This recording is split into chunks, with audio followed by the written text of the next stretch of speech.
She says, I wish that I could be like the cool kids, 'cause all the cool kids, they seem to fit in. I wish that I could be like the cool kids, like the cool kids.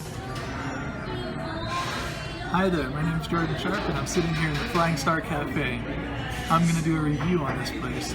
The first thing I notice when I walk in the door is the giant menu with very expensive prices next to the food. It costs $10 for a breakfast burrito. They seem to fit in.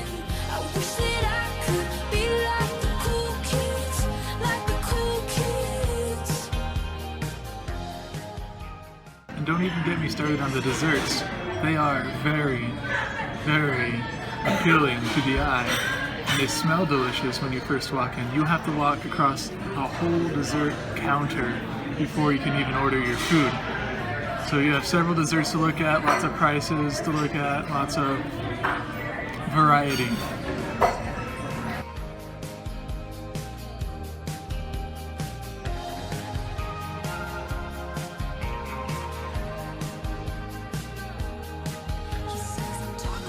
Prices.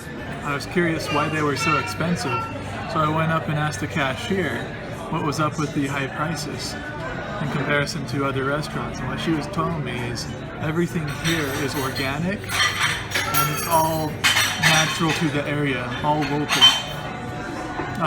She also said that all their food has to do with the season. For example, this month is October, so mainly the pumpkin month associated with pumpkins. So when I was walking up to go order what I wanted, walking past all those desserts, I couldn't help but to notice pumpkin cookies, pumpkin pie, pumpkin cheesecake, lots of desserts having to do with pumpkins, quite the variety.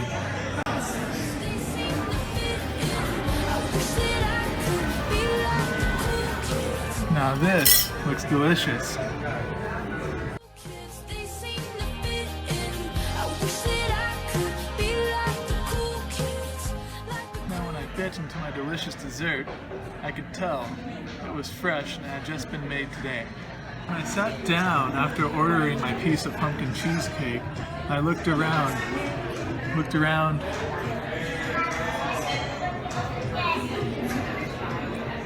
I couldn't help but to notice it feels really homey. It's more of a home style with a modern twist on it. Lots of warm colors, gives you that cozy feeling. On my previous visits, I've ordered the creamy pasta, and what that comes with is baked mushrooms, little bacon bits, and lots of cream over a bunch of noodles. And it was really precise. It didn't have too much cream, too little cream. It was just right, just the right amount of bacon bits, and just the right amount of mushrooms. Everything was perfect.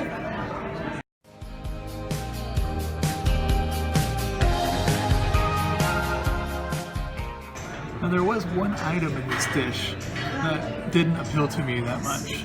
It was a sour tasting olive that they added to it. It just took away from the flavor of the meal. But another thing I'd like to discuss is some of the interior design of the building. Not only is it warm, but it has giant windows. You can see all downtown. You can see what's going on. Generally the nightlife here, there's a bunch of college kids outside running around, going to different restaurants, and lots of fun. They also support a lot of local art here. As you can see, they have different paintings for sale. Okay.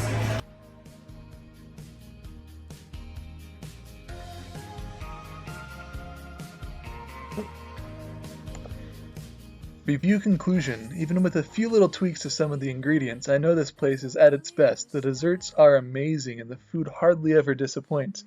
Even being a little on the pricey side, the quality and culture overrules it. Obviously the price isn't too much of a problem since all locations are doing pretty well and staying pretty busy. Some of the cafe ratings on Yelp range from 3.5 to 4.5 stars, and I quote, "Large, open, comfortable seating area with free Wi-Fi, good for meetings with friends, family, or coworkers, or get some work done by yourself," end quote, by Lane V from Yelp. I suggest stopping by for dinner and dessert for quality food without having to dress into something fancy. All in all, a great local favorite for sure.